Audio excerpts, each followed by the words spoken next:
All right, we got Deontay Wilder, Hey. world heavyweight champ, the Bronze Bomber. Thank you for joining us. Thank you for having me. Congrats on a very exciting fight. I know it wasn't necessarily the outcome that you wanted, but I mean, to me, my opinion, let's just get started with my opinion. I don't know how you knock somebody down twice and not win. But also, to me, if you're the aggressive fighter and that happens, you should also get the win. But I'm not a boxing judge, so that's just was my opinion on the fight. But I know you are disappointed it was a draw, but what was your feel walking away from that fight on Saturday? You know, for me, I feel if you're going to be the champion, you definitely have to dominate the champion, you know, to be the champion. And I felt that although I was the smaller guy, I'm always the smaller guy in my fights. This guy outweighed me like 50-some plus pounds. Yeah, he looked it too. Like Yeah. not like he's obviously taller than you, Right. but you guys have two different builds. Right, most Is that a definitely. nice way to say that? Oh yeah, but you thinned out for that fight too. That's the lightest you would come into. That's the lightest I've been since the start of my professional career. When I started, I started my career back in November 2008 on the Jermaine Taylor and Corey Spinks card. I was 207. Dang. I weighed in at 212. My official weigh-in, like I'm dressed, Right. and the officials come in and like we gotta weigh you for official like weigh-in or whatever.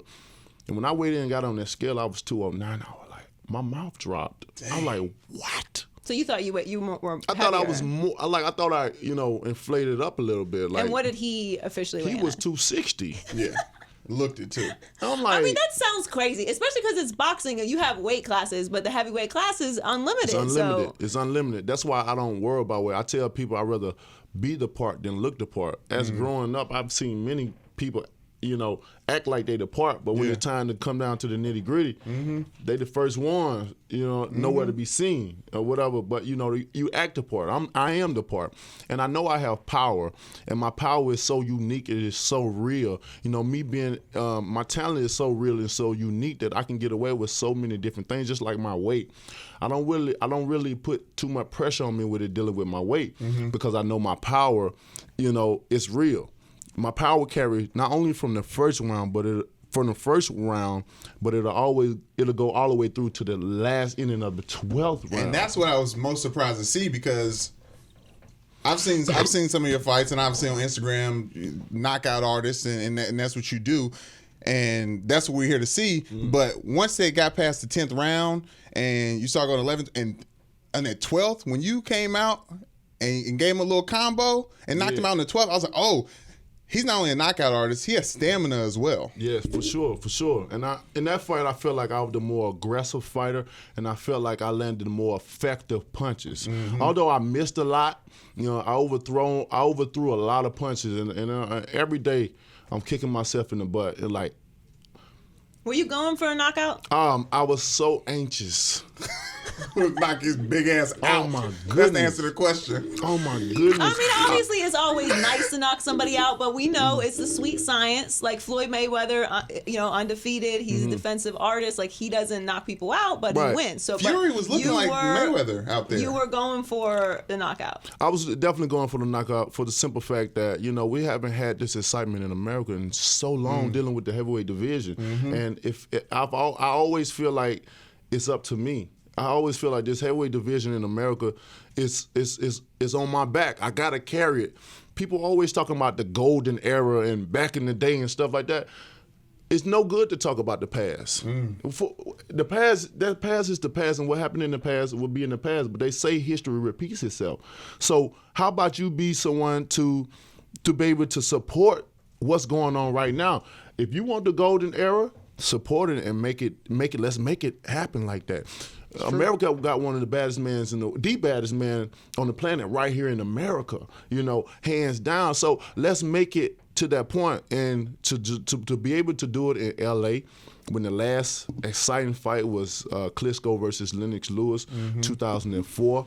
The heavyweight division died down in America. There was no talks about the heavyweight. I remember it was a time no one knew who was the heavyweight of the champion of the world were. Yeah. No one, because it was a European guy had it. So for me, my goal getting into boxing, I always I want to bring the excitement back here. I want people to be excited about it. Man, we got a lot of fighters that risk our lives in the ring each and every time. Look at Adonis Stevens, one of my friends. You know, he's in a coma right now. You know, boxing is a brutal sport. Your head is not meant to be hit in this sport. Your head your head is not meant to be hit. Period.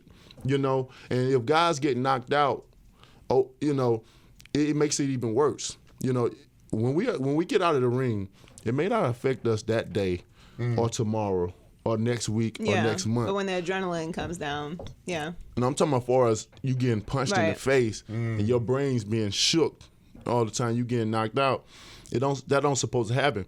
You start to deteriorate over time, and that's why you start seeing fighters come out a couple of years, where they have Parkinson's or whether they have slurs as they speech, or they don't know what's going on and they start doing crazy things, and you just think, oh, he's a fighter. You know, some people just get that image. Some people give us that image that's because we're fighters, gladiators and whatnot. We got to be mean. We got to do crazy things or whatever. They just think it's natural for us. So when you get a fighter that's doing things that's unnatural to do or just crazy, like why he shot his cousin, or why is he hitting this, or why is he doing all this crazy stuff, it's not just because he's a fighter, because it's just like people get the perspective of me in the ring, but they don't know me outside of the ring. I'm totally different from what I display in the ring and what I talk about on different media outlets or whatever. When I talk about certain things in boxing, I must be confident in myself. That's all it is. It's just being confident. I dare not say, well,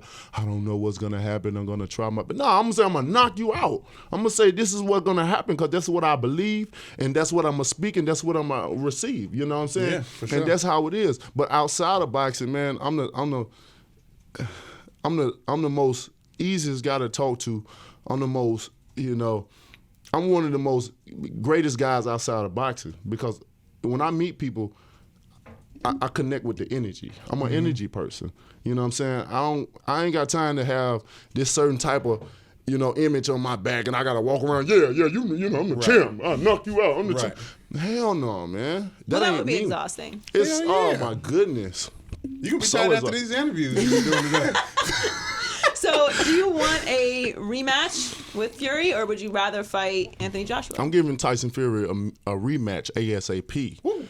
So, what happened Saturday night? It was an amazing event.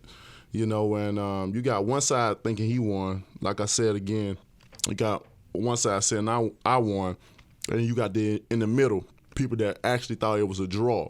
So when it's like that, and you having this being taught around the world, you got to go back into it and do it again. You got to go immediately. I don't want to fight no one else but Fury. I don't think Fury want to fight no one else but me. He want to get that opportunity back because it was such an explosive fight. It's such an exciting fight. You got to do it again, and it makes it even bigger. I'm going to tell you one. Besides, I felt that the ref took a long time for the count or whatever, because many judges would have wrote that off. I know in the UK he would have waived that. They would have waived that off. I got a brother in Malik Scott. He fought a guy named Derek Chisora over in the UK. My brother was on the knee at 9, and they said 9. He was getting up 10. They waved it right on off.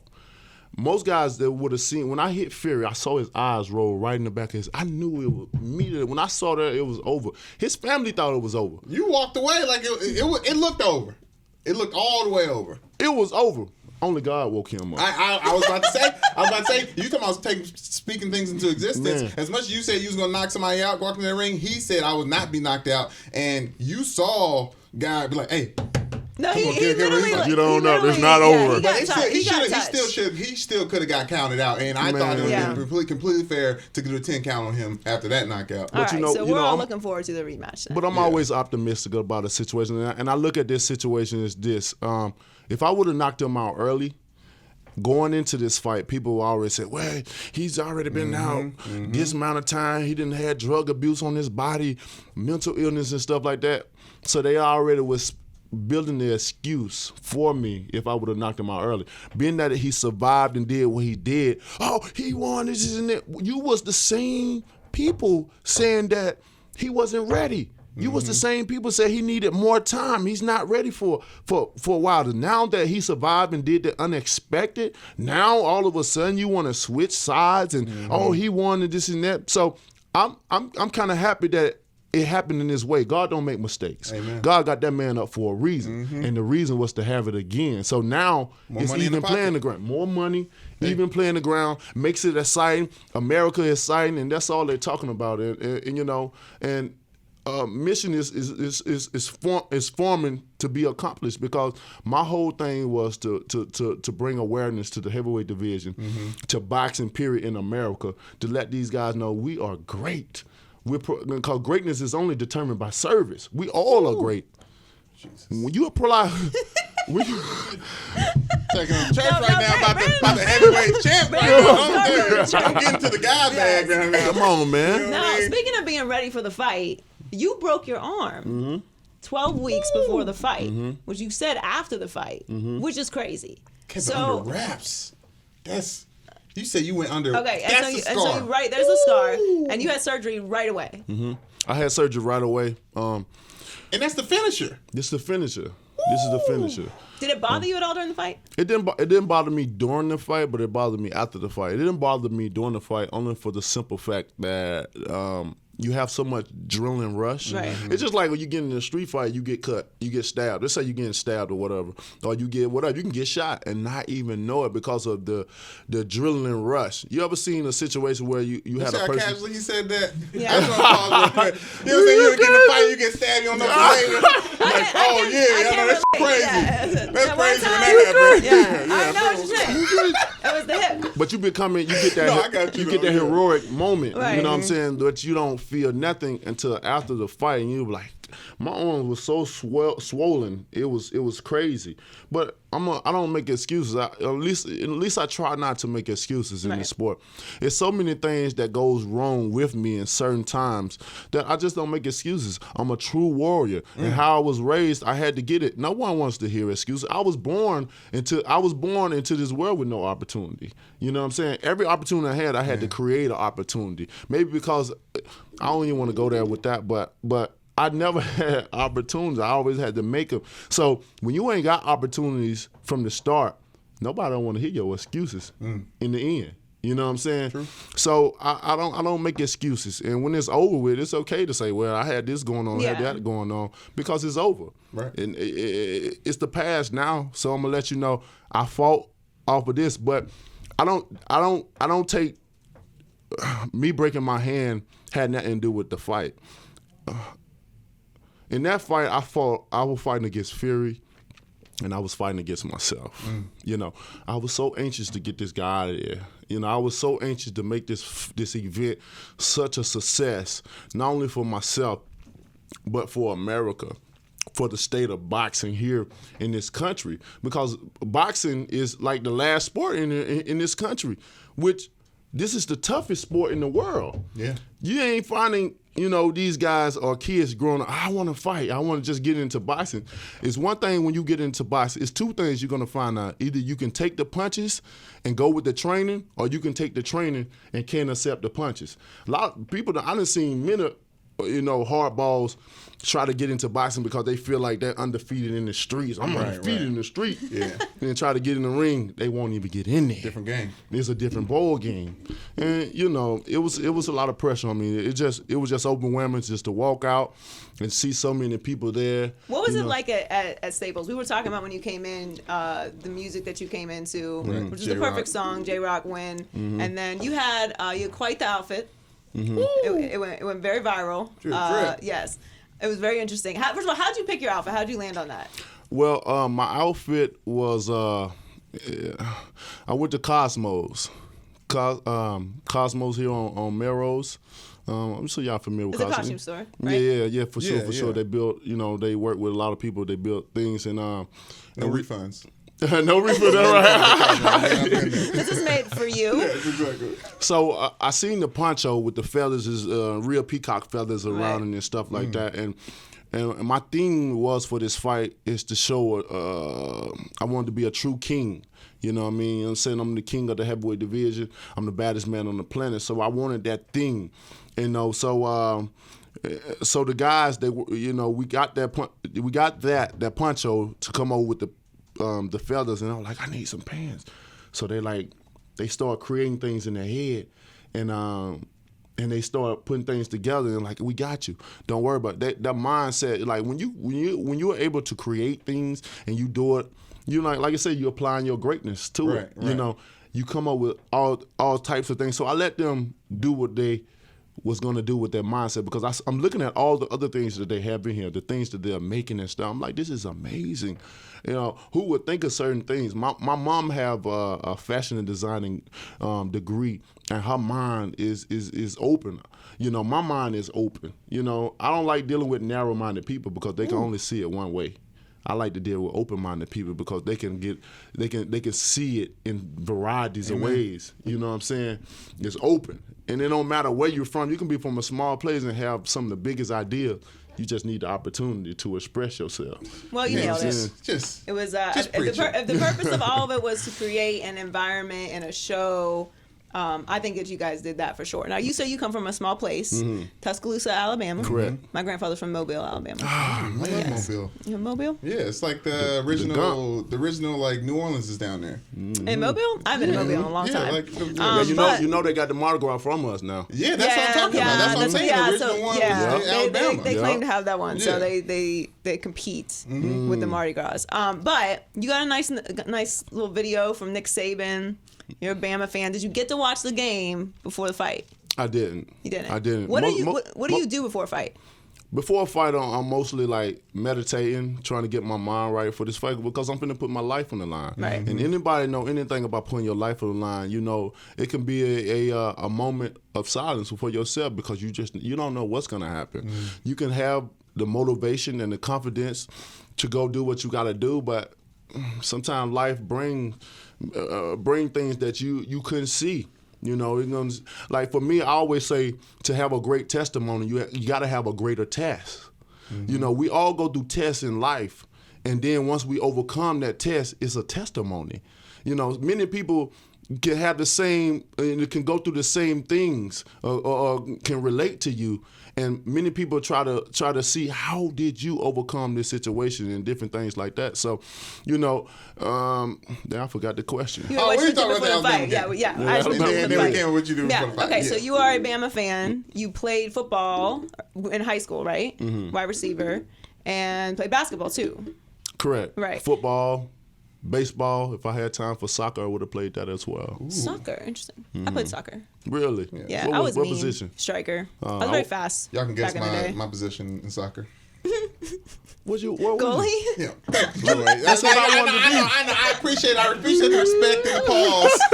Y'all respecting me with the pause, but let's be real. What's his name from Mighty Ducks? Goldberg? Oh, yeah. Spirit. Nice. Yeah. Soccer, interesting. I actually think that what you're doing, like you talk about the heavyweight division in America. I love boxing, and it bothers me that boxing isn't as exciting as it used to be. And to me, it's because boxing and the fight game in general is about personalities. And like, you have to sell a fight. Because I mean, we can go put great athletes, great boxers up there. If nobody knows who it is, like, why do I care about why they're boxing? Like, you need that emotional human element of it, because it's such a brutal sport. I need to care why I want this person to win or this person or whatever. So you gotta sell a fight to me for it to be good. And UFC is kind of taken over that space that I think the American heavyweights have kind of, not on purpose, but that void that existed there. Why you think so? Because I think that they've done a good job of marketing their fighters. So I think it's a completely different sport, but like the fighting fans that have been looking for that excitement, a lot of them to me have migrated to UFC, even though I think that boxing is the pure sport and the more traditional and the more international. That's what I think. The most money. Yes, for sure. But I think a big part of that is because kids do what they see. It's why baseball has struggled in the inner cities, because you have your LeBrons, you have your Antonio Browns, you have your Cam Newton. So kids see, okay, I want to change my situation, or I want to play professional sports. I want to be LeBron. I want to be Steph Curry. I want to be Cam Newton. I want to be Russell Wilson. Like you do what you see. You know what I mean? That's why it's important to have diversity. But for what your point is, I think a lot of the reason why kids don't get into boxing, why there aren't so many heavyweight American boxers, is because they're you need someone like you. Because they mama. And that, and that's why football's hurting too, though. Because for a long time it was like football is an easy way. It's almost like a corporate way. Right. There's a structure to it. There's not so much structure in boxing. Right. Another reason I think they're not pushing their children to get into boxing because boxing take your life away. It takes your childhood away. Right. You can't really get an education in there, and if you're trying to get an education, it's very tough. It can be done, but it's tough. I remember I was taking college courses while I was in the Olympics, and when the Olympics actually happened, I couldn't do it no more. I told my professor I can't do it no more. You know what I'm saying? Because we're always training. If we're not training, we're sleeping, we're resting, and then we gotta get right back up and do the same thing over again. So it's hard. This sport is hard. It'll take your life away.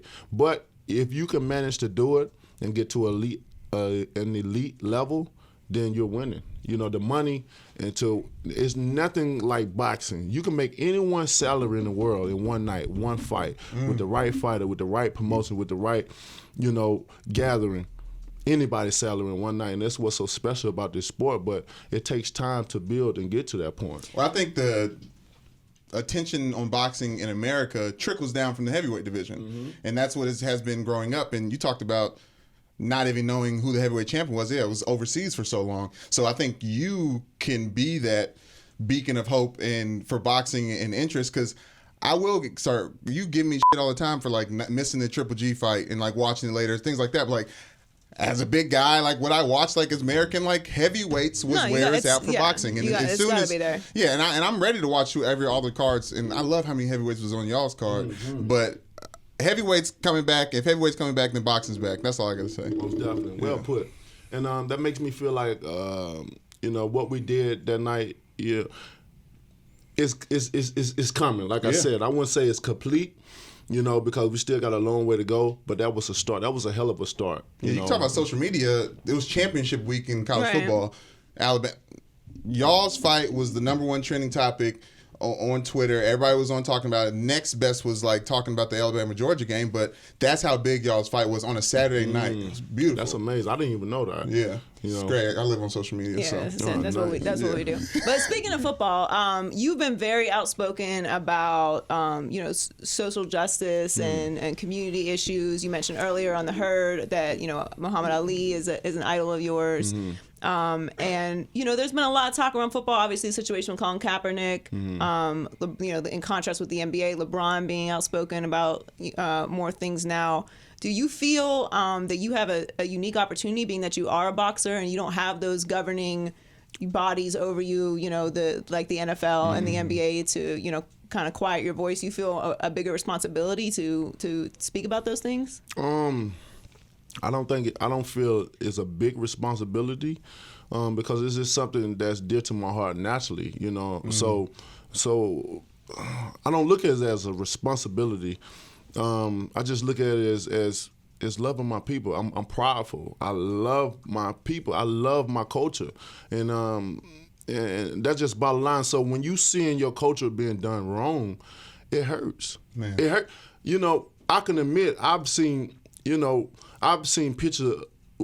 pictures of slaves being hung. I seen this one man hung when his hands tied behind his back and feet on his feet. On his fire on his feet. I'm like, how many ways you gotta kill this man? Why you gotta torture this man? When I look back, Sugar Babies, the candy. You know what they're based off of, right? Do you know Sugar Babies? Sugar Babies is that's a resemblance of back in the day when they actually used to use babies as bait to catch alligators. They would put the babies on this log where the alligators would be in the swamps to catch the alligators for the skin and stuff like that. Damn. Yeah, that's So what they got to do with Sugar Babies? Because that's the brown sugar for the food for the alligators. Black babies? Yes. So dang. So it get it.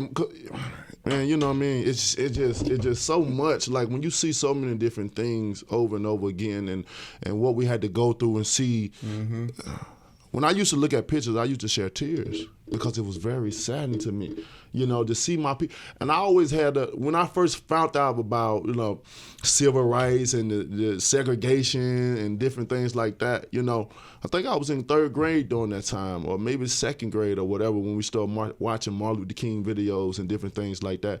I always had a question of, what have we done so wrong as a human race, or just as people? Like, what have we done so wrong to deserve so much?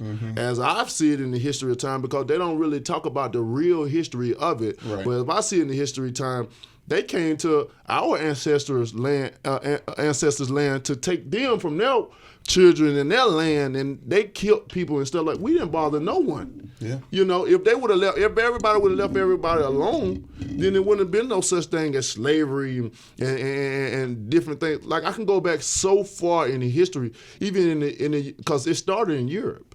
And a lot of people, the Europeans would say there's no racism, which that's a lie. Because it started there. Y'all the trade route and all that started from over there. Yeah. That's why they feel they're better. They feel like they're the proper Americans and stuff like that. They look down upon us and stuff. But it's so much dealing with that, and it's crazy that if you are a black person, you have to pay for the knowledge to find out the true history of what went on. Because Christopher Columbus didn't discover America. No, we're off that. We're done with that. There's a lot. I think we all collectively are on the same page with Christopher Columbus now. I mean, every person that identifies as African American can talk about learning about our culture in America and the pain that goes through that. But I would say this, back to what you said originally, not originally about this topic, but a testimony is what comes from this, and what black people have been able to become in some of the most important positions in America is it takes pressure to make diamonds. Right, exactly. And that's what I'm saying. And I think, and I just want to say to you, thank you for bringing that up. And obviously you went viral, getting after some guy about his feelings. Radio Raheem. Right, yeah, you know what I'm saying? But they try to bait you, and like, what I'm talking about, man. And that was just like, just feeling everything. When I was in Atlanta, one guy came up to me, you the voice of the voiceless. You speak for us and whatever. And I don't do things just for attention, because if anyone knows me, knows that Deontay Wilder is a homebody. If no one ever sees me. No, I ain't at no parties. I'm not at no awards and stuff because I get bored easily. You know what I'm saying? So I'm a homebody. I love being at home. I love being amongst my family and different things like that. So I never do it for attention. I don't even like that a celebrity and stuff. I don't want to be that. I don't care if no one knows me. I love my life private, low key. If I do something, only I know, and that's it. Nobody else got, I ain't with all that. So I don't speak out when I have the opportunity just because of that. When I speak out, it's dear to my heart. It's a genuine situation. And my mouth is only the translator to what my heart is trying to say. So it allows me to lash out, to speak out. And the certain thing, I'll be very passionate. It's just when I speak, I think it's my deliverance, or the way I deliver it, that makes people feel me. And when you feeling something, you want to share it. You know what I'm saying? It's just like, oh God, he can't get you preach too much, my friend. You're gonna start sweating. Boxing is in good hands with Deontay Wilder. Yes, thank you so much. That is for sure. Man. Thank you. You are. I gotta elaborate on one thing. Okay. We gotta stop saying we're African Americans, because we're not. That's a term that they created for us to separate us. You know what I'm saying? Amen. No, trust me. I listen. You know how it is too. You got to speak the language of people, like, recognize. You don't know what's going to offend certain people, but like I am 100% behind you on that. Thank you so much. We're not really worried about offending people around here. Not at all. I think that should be not at all. I mean, that's true. People should know certain things. I mean, it's Yes. Well, thank you so much for joining us. The fight was great. Best of luck in the rematch. We appreciate everything you're doing. Yeah. Are you gonna give a prediction? Yeah. Because I know. Before we let you go, so you went for the knockout this time. Are you going to go for the knockout in the second fight? I'm not as anxious as I did before, because that's, my style is what it is. Some people call it wild or whatever because they've never seen it before. But I'm very patient in what I do, and on that occasion, it just the event and everything, just like I said, the build up to feeling like the pressure. This is it. This is the moment that you can bring the heavyweight division back in America. You got the audience of the world right now. Make it count. And Right. it was just so You got overwhelming caught for in the me. moment. I got caught up in the moment. Won't happen second time. It won't happen the second Thrilla time. Manila. I promise you that. Thrilla Manila's a rematch. Come It's a on with it rematch. now. Come All on right, with so it. does Bama win the championship? Most definitely. I'm always going for my state. You know, I wish those guys well. I spoke to them before they got this thing started off, and I wish them well. Does Tua win the Heisman? He should. He's a great athlete. I think he should too. He Actually. should. Here you go. You want to play Notre Dame today? I'm sorry about that. It's just that's rude. All right, we have a guest in. You know what I mean? You don't got to undermine the situation, Brandon. No, appreciate you coming in. Best of luck. Thanks for being here. Appreciate you. Blessings.